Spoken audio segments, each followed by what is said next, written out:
আব্বু, আমার নাম তুই কেন রাখছো? আসলে এই নামটা তোর আম্মু রাখছে, কেন? কারণ তেয়ং নামের একটি ছেলেকে তোর আম্মু ভীষণ ভালোবাসতো।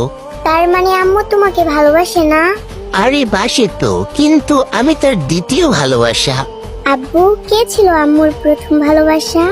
সে ছিল অসম্ভব সুদর্শন একজন পুরুষ, যার দিকে একবার তাকালে আর চোখ ফিরানো যেত না। আব্বু, আমি দেখতে চাই সেই আঙ্কেলকে। দাঁড়া, আমার কাছে তার একটা ছবি আছে।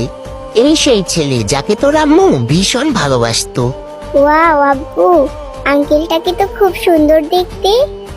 সে সত্যি অনেক সুন্দর ছিল। আম্মু, তুমি কান্না করছো কেন? আরে না আম্মু, চোখে যেন কি একটা পড়ছে।